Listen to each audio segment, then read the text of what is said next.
चलो विद्यार्थी मित्रों, હવે આપણે પાંચમા ચેપ્ટરના દાખલાઓ ગણીએ. બરાબર? તો છેલ્લે આપણે 5.4 ગણેલું છે. બરાબર? 5.4. હવે ઉદાહરણ નંબર 5.5 જોઈએ. ઉદાહરણ 5.5 જો ઉદાહરણ નંબર 5.5. તો આકૃતિમાં O બિંદુએ મૂકેલી એક નાની ચુંબકીય છોડ P દર્શાવે છે. તીરની દિશાની તેની ચુંબકીય ચાર્જ માત્રાની દિશા દર્શાવે છે. એટલે આપણને આ પ્રમાણે આપેલું છે. જુઓ,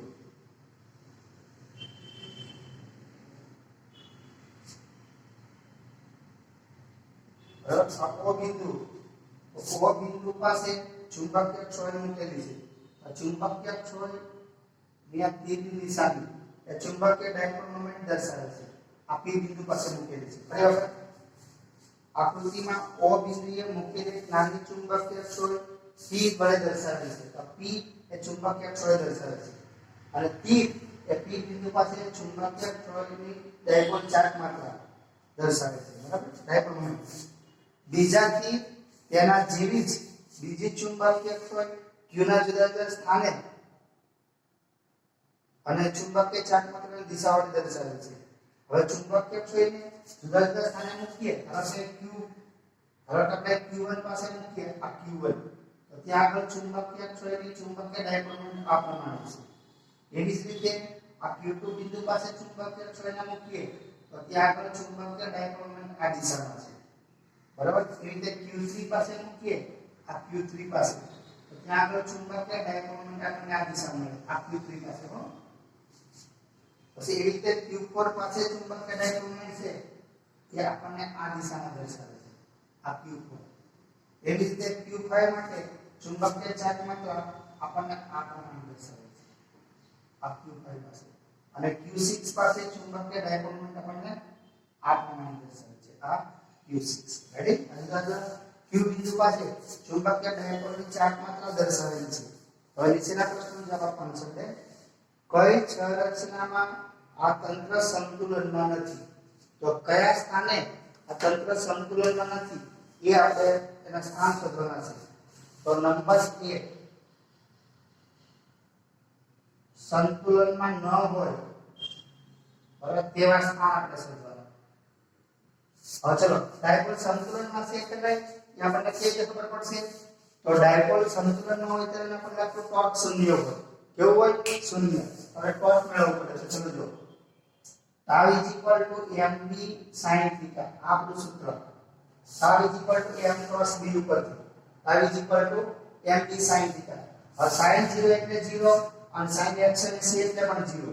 તો જ્યાં આગળ, બરાબર, એ 0 થશે. અને પેલો આપણે કીધું છે સંતુલનમાં નથી. સંતુલનમાં ન હોય એટલે કે અસંતુલન સ્થિતિમાં હોય. તો અસંતુલન સ્થિતિમાં ક્યારે હોય? તો ડાયપોલ ઉપર લાગતું ટોર્ક મહત્તમ હોય ત્યારે. બરાબર? સંતુલનમાં ન હોય તેવા સ્થાને ટોર્ક કેવો હશે?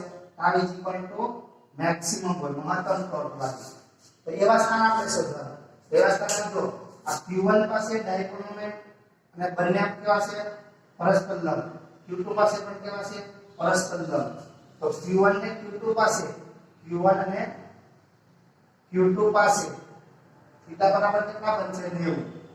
માટે ટોર્ક કેટલો મળશે આપણને? tau = mb sin 90 મૂકી દઈએ આપણે અહીંયા. તો sin 90 નું મહત્તમ મૂલ્ય કેટલું છે? 1. તો tau maximum = આપણને mb મળે. શું મળે? mb. એટલે કે Q1 અને Q2 પાસે આ ડાયપોલ છે. Q1 અને Q2 પાસે આ ડાયપોલ છે, તેમ સંતુલનમાં હશે નહીં. એટલે કે આપણે લખી શકીએ PQ1 અને PQ2 માટે ટોર્ક કેવો મળે છે? આપણને મહત્તમ મળે છે. ટોર્ક કેવો મળે છે? આ બંને માટે θ બરાબર 90 છે અને ટોર્ક મહત્તમ મળે છે. માટે આપણે કહી શકીએ આ Q1 અને Q2 પાસે સોય સંતુલનમાં ન હોય. બરાબર? આ પહેલા પ્રશ્નનો જવાબ મળ્યો આપણને. હવે તો બીજો પ્રશ્ન, કઈ છ રચનામાં તંત્ર નંબર 1 સ્થાયી સ્થિતિમાં, નંબર 2 અસ્થાયી સંતુલનમાં હશે. તો ચલો આપણે જાણીએ છીએ આ નંબર બી. તો એમાં પહેલો પ્રશ્ન સ્થાયી સંતુલન. સ્થાયી સંતુલન તો જ્યાં ડાયપોલ પર લાગતું ટોર્ક લઘુત્તમ હોય, એટલે કે સ્થિતિ ઊર્જા લઘુત્તમ હોય, ત્યાં આગળ ડાયપોલ સ્થિર સંતુલનમાં હોય. જ્યાં આગળ સ્થિતિ ઊર્જા મહત્તમ હોય ત્યાં આગળ ડાયપોલ અસ્થિર સંતુલનમાં હોય. તો એવા સ્થાન આપણે શોધવાના છે. બરાબર? તો આપણે આપેલી સંરચનામાં છે બરાબર આ Q3. તો અહીંયા આગળ જો આ બંને ડાયપોલો છે, આ P આગળની ડાયપોલ, O બિંદુ આગળની ડાયપોલ અને Q આગળ ડાયપોલ, બંને પરસ્પર વિરુદ્ધ દિશામાં આવે છે. બરાબર? હવે એવી જ રીતે આ P અને Q4 અને Q6 એના માટે આપણને આવું મળશે. બરાબર? તો ચલો જો પહેલા આપણે જે આકૃતિ પરથી PQ3 P બરાબર Q3, તો અહીંયા આગળ બંને ડાયપોલ કે છે પરસ્પર વિરુદ્ધ દિશામાં, એટલે એકબીજાની અસર નાબૂદ કરશે. તો ચલો જો PQ3 અને બરાબર PQ3 પાસે આપણે જોઈએ છીએ. તો PQ3 અને P પાસે બરાબર ડાયપોલ પરસ્પર વિરુદ્ધ દિશામાં છે. પરસ્પર વિરુદ્ધ દિશામાં છે. માટે એકબીજાની અસર નાબૂદ કરે.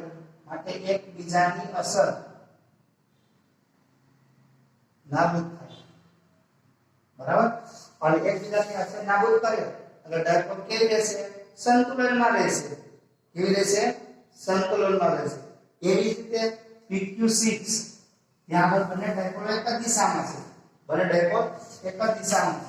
એવી રીતે આપણે લઈએ PQ6. તો ત્યાં આગળ બંને ડાયપોલો PQ6 બરાબર અને P પાસેની ડાયપોલ કેવી છે? એક જ દિશામાં. PQ6 અને P પાસે બરાબર ડાયપોલ વચ્ચેનો ખૂણો કેટલો છે? 0. બંને ડાયપોલ એક જ દિશામાં છે એટલે થીટા બરાબર કેટલા થશે? 0. માટે ત્યાં આગળ ટોર્ક લઈએ તો τ mv sin 0. sin 0 નું મૂલ્ય કેટલું થાય? 0. ટોર્ક લાગશે નહીં. ટોર્ક ન લાગે એટલે આપણને સંતુલન સ્થિતિમાં મળે. આ સંતુલન સ્થિતિ છે. બરાબર? તો એ સ્થાન કયું આપણને મળશે? એ સ્થાન આ Q6. હવે અસ્થિર સંતુલન આપણે જોઈએ છે. સો અસ્થિર સંતુલન શું જોઈએ છે? અસ્થિર સંતુલન. તો હવે એના માટે તો આપણે અહીંયા પેલા આન્સર લખી દઈએ. તો PQ3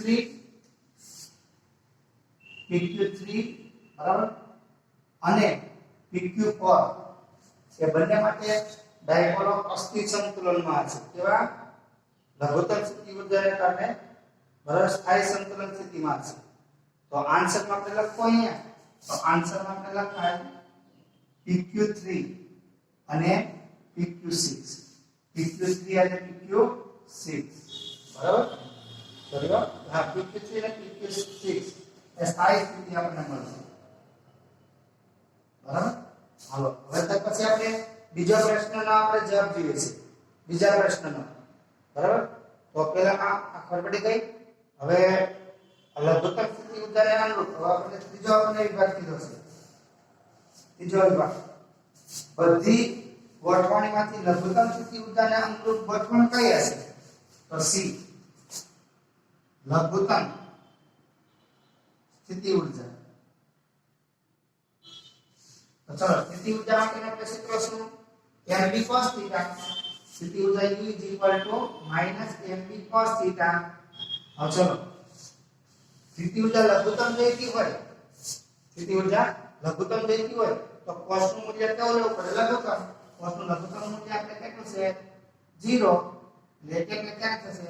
તો mv આ 0 લઈએ તો 0 જુલ. બરાબર? આ સ્થિતિ ઊર્જા આપણને લઘુત્તમ. આવો આપણને ક્યાં મળે? તો P આગળની ડાયપોલ અને જુદા જુદા સ્થાને મૂકેલી ડાયપોલો એ એક જ દિશામાં હોય ત્યારે. તો અહીંયા આગળ જો Q5 અને Q6 એ બંને સ્થિતિમાં ડાયપોલ એક જ દિશામાં છે. બરાબર? સ્થિતિ ઊર્જા કેવી હશે? લઘુત્તમ. માટે આપણે કહી શકાય PQ6 અને P બરાબર પાસે સંતુલનમાં હોય. એટલે આ સ્થાન આપણે ટૂંકમાં કહીએ તો એ આપણને બરાબર લઘુત્તમ સ્થિતિ ઊર્જા દર્શાવશે કેવી લઘુત્તમ સ્થિતિ ઊર્જા આ સ્થિતિમાં આપણને આ સ્થાન આપણને મળે અને p પાસે બરાબર બંને ડાયરેક્ટ એક જ દિશામાં છે તો આપણે આના નાખો અને આ એટલું નાખો જવાબ તો ચાલે તો c બિંદુ પાસે આપણે થઈ જાય હવે ફરી વાર જુઓ પેલું આ ખબર પડી ગઈ સ્થાયી સંતુલન માટે બરાબર ટોર્ક શૂન્ય થવું જોઈએ ટોર્ક શૂન્ય ક્યારે થાય આ p પાસેની ડાયપોલ અને એને સમાંતર બીજી ડાયપોલ હોય ત્યારે q6 માટે એક તટસ્થ બને પણ ટોર્ક કેવું થઈ જશે શૂન્ય બરાબર એ રીતે અસ્થિર સંતુલન માટે તો ટોર્ક મહત્તમ થવું જોઈએ તો પરસ્પર બરાબર લંબ હોય ત્યારે અસ્થિર સંતુલન આપણને મળશે તો એવી જ રીતે બરાબર સીમા પર જે લઘુત્તમ સ્થિતિ ઊર્જા તો ખબર પડી ગઈ હવે આપણે ઉદાહરણ નંબર આગળ જઈએ તો ચલો જો છઠ્ઠું ઉદાહરણ સાતમું ઉદાહરણ કે પછી લઈશું આપણે બરાબર આઠમું ઉદાહરણ લગભગ આપણે ગણેલું છે આઠમું ઉદાહરણ ગણેલું છે નવમું પણ ગણેલું છે તો ઉદાહરણ નંબર 10 આપણે જોઈએ તો જો ઉદાહરણ નંબર 5.10 આ જોઈ લો ફરી ચલો ઉદાહરણ નંબર 5.10 આપણે લેવાનું છે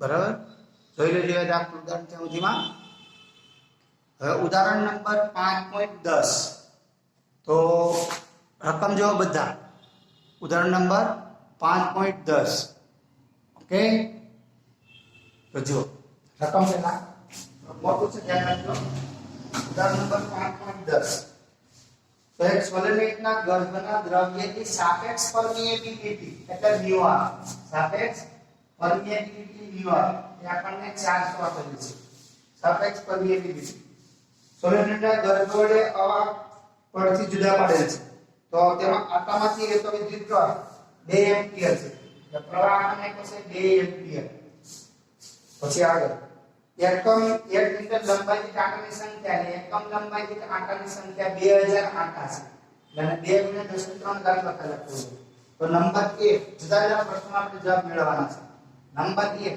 ચુંબકીય તીવ્રતા S ચુંબકીય તીવ્રતા S આપણે શોધવાની છે બરાબર આપણે ચુંબકીય તીવ્રતા S નું સૂત્ર છે S = ni એવું કે I એટલે વિદ્યુત પ્રવાહ છે એક આંટામાંથી ને તો વિદ્યુત પ્રવાહ પણ નેકો છે તો કુલ આંટા કેટલા હોય n છે આપણે એકમ લંબાઈ આંટાની સંખ્યા n છે એટલે આના પરથી આપણને મળે તો ચલો n બરાબર 2 * 10⁵ અને એમ્પિયર 2 એમ્પિયર છે એટલે 4 * 10⁵ આપણને મળશે એમ્પિયર પ્રતિ મીટર તો પહેલા પ્રશ્નનો જવાબ થઈ ગયો ચલો હવે બીજો આપણને માંગેલું છે મેગ્નેટાઇઝેશનની તીવ્રતા m મેગ્નેટાઇઝેશનની તીવ્રતા m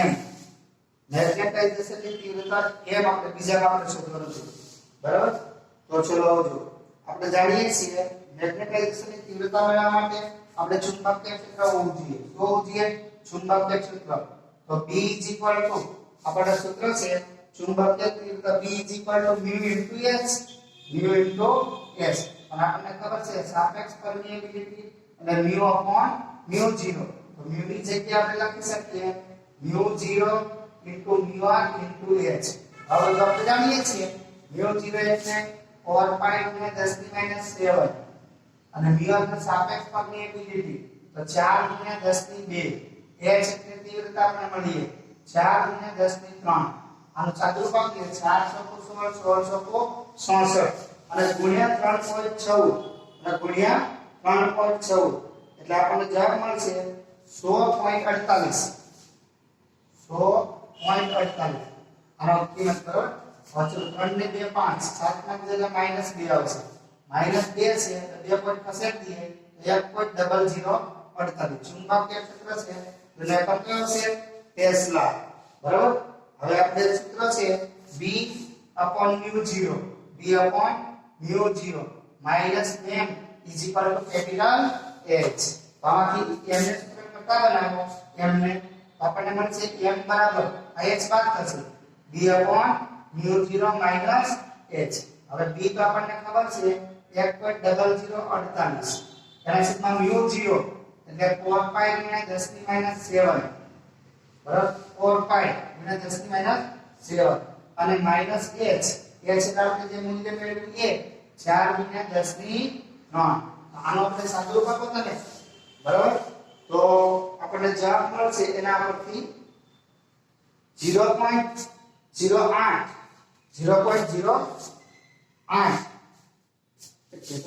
તો b બરાબર μ0 માઈનસ બરાબર તો 0.07 h નું મૂલ્ય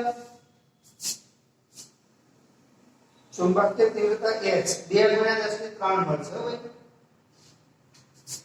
ઓકે 2 ગુણ્યા 10 ની 3 આ 2 એમ્પિયર છે તો 2 થી 4 1008 આવશે એકમ લંબાઈ દીઠ આટોમિક સંખ્યા 1008 છે મને ભૂલ છે અહીંયા આ 1008 આપેલા છે બરાબર એટલે આપણે અહીંયા 1 ગુણ્યા 10 ની 3 લખો એટલે અહીંયા આપણને મળે 2 ગુણ્યા 10 ની અને આપણે h નું મૂલ્ય છે એ આપણે આ પ્રમાણે બરાબર તો આ કેલ્સી ની મદદથી ચલો 1.0048 ભાગ્યા 4 ભાગ્યા 3.14 બરાબર આ ઘાત આપણે ઉપર લખશું એટલે પ્લસ 7 થશે માઈનસ 2 ગુણ્યા 10 ની 3 અને તો ભાગાકાર કરો 1.0048 તો 0.08 આપણને મળશે 0.08 અને આપણે લખીએ કે જો 8 ગુણ્યા 10 ની 5 એટલે માઈનસ 2 ગુણ્યા 10 ની 3 એટલે કે 800 ગુણ્યા 10 ની 3 લઈ લઈએ તો માઈનસ 2 અને ગુણ્યા 10 ની 3 કોમન લઈ લઈએ તો આમ આપણને ચુંબકીય તીવ્રતા મળશે મેગ્નેટાઇઝેશન તીવ્રતા m 800 માંથી 2 બાદ કરો 800 માંથી 2 બાદ કરો તો કેટલા વધશે 798 ગુણ્યા 10 ની 3 ગુણ્યા 10 ની 3 તો આ આપણને મળી ગઈ મેગ્નેટાઇઝેશન ની તીવ્રતા એનો એકમ કયો તો એમ્પિયર પ્રતિ મીટર. ચલો બીજો પ્રશ્નનો જવાબ આપણને મળી ગયો બી મેગ્નેટાઇઝેશન ની તીવ્રતા.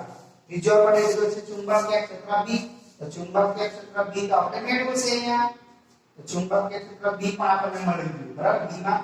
ચલો ત્રીજો પ્રશ્ન છે તો આ સી પણ આપણને મળી ગયું તો સી એટલે ચુંબકીય ક્ષેત્રની તીવ્રતા બી એ આપણને મળી કેટલી 1.0048 ટેસ્લા. હવે ડી જમા જોઈએ તો મેગ્નેટાઇઝિંગ પ્રવાહ Im ની ગણતરી કરો. મેગ્નેટાઇઝિંગ પ્રવાહ Im ની આપણે ગણતરી કરવાની છે. મેગ્નેટાઇઝિંગ પ્રવાહ બરાબર તો એની ગણતરી કરીએ આપણે તો કોરની હાજરીમાં ચુંબકીય ક્ષેત્ર ચલો આપણે સોલેનોઇડ હોય શૂન્યાવકાશમાં ત્યારે ચુંબકીય ક્ષેત્ર કેટલું હોય μ0 n I જેટલું. હવે કોર દાખલ કરીએ એટલે મેગ્નેટાઇઝિંગ પ્રવાહ પસાર કરીએ તો વધારાનું ચુંબકીય ક્ષેત્ર મળે. આ મેગ્નેટાઇઝિંગ પ્રવાહ કહેવાય. આ મેગ્નેટાઇઝિંગ પ્રવાહ તો મેગ્નેટાઇઝિંગ પ્રવાહ તો આપણને કુલ ચુંબકીય ક્ષેત્ર મળશે. આમાંથી μ0 n કોમન લઈ લઈએ તો I + Im એમાંથી આપણે Im ની ગણતરી કરવાની છે. આના પરથી જો આ ભાગાકારમાં જશે b/μ0 * n I + Im તો અહીંયા આપણે લખીએ કે b/μ0 * n - I = Im તો આમ લખીએ કે Im બરાબર આખી વાત મૂકી દો b એટલે 0.0048 μ0 એટલે 4 પાઈ ગુણ્યા 10 ની માઈનસ 7 અને n એટલે આટલી સંખ્યા 10 ની 3 ઘાત અને માઈનસ I એટલે વિદ્યુત પ્રવાહ આપણને પછી 2 બરાબર. ચલો આટલાનો આપણે સાદુરૂપ આપો એટલે 0.08 ગુણ્યા 10 ની 4 0.08 ગુણ્યા 10 ની 4 અને માઈનસ 2 હવે અહીંયા આપણે લખી શકાય 800. ચલો 8 ગુણ્યા 10 ની 2 એટલે 800 થશે માઈનસ 2 એટલે આપણને મળશે 798 અને પ્રવાહ છે પ્રવાહનો એકમ એમ્પિયર. તો આ આપણને મળી ગયું મેગ્નેટાઇઝિંગ પ્રવાહ. શું મળ્યું? મેગ્નેટાઇઝિંગ પ્રવાહ. તો આ રીતે આ 10મું ઉદાહરણ છે. આ રીતે આપણે આ 10મું ઉદાહરણ થયું બરાબર. હજી આપણે એક દાખલો લઈ લઈએ છીએ ચાલો. હવે ઉદાહરણ 11મું મોટું છે એટલે આપણે સ્વાધ્યાયમાં જઈએ. ક્યાં? સ્વાધ્યાયમાં. તો સ્વાધ્યાયમાં આપણે અમુક દાખલાઓ ગણેલા છે. અમુક દાખલાઓ તો સ્વાધ્યાયમાં જો પહેલો બીજો ત્રીજો આપણે બાકી રાખ્યો. પહેલો બીજો બાકી રાખ્યો. ત્રીજો ગણ્યો, ચોથો ગણ્યો, પાંચમો ગણ્યો. બરાબર? પાંચમો પણ ગણ્યો છે, છઠ્ઠો પણ લગભગ ગણ્યો છે. તો જો ઉદાહરણ નંબર આપણે પાંચમો ગણેલો છે. બરાબર? હવે દાખલા નંબર 6 આપણે જોઈએ. દાખલા નંબર 6 જો સ્વાધ્યાય 5.5 માં સોલેનોઇડને સીધો લંબ ભ્રમણ કરી શકે તેમ હોય અને સમચિત્તી દિશામાં 0.25 ટેસ્લાનું નિહિત ચુંબકીય ક્ષેત્ર. એટલે આ સ્વાધ્યાયનો દાખલો છે, દાખલા નંબર 6. બરાબર? તો સમચિત્તી દિશામાં નિહિત ચુંબકીય ક્ષેત્ર એટલે B આ 0.25 ટેસ્લા 0.25 ટેસ્લાનું નિહિત ચુંબકીય ક્ષેત્ર લગાડવામાં આવે છે. જ્યારે સોલેનોઇડ અક્ષ સાથે ત્રિસંતનો ખૂણો બનાવે, θ બરાબર 30 ડિગ્રીનો ખૂણો બનાવે, ત્યારે તેના પર લાગતું ટોર્ક કેટલું હશે? અક્ષીય ટોર્ક એટલે ટાવ. બરાબર? હવે અહીંયા જો આપણને સ્વાધ્યાયમાં પાંચમો દાખલો આપેલો છે. બરાબર? એમાં એનો આપણે ઉપયોગ કરવાનો છે.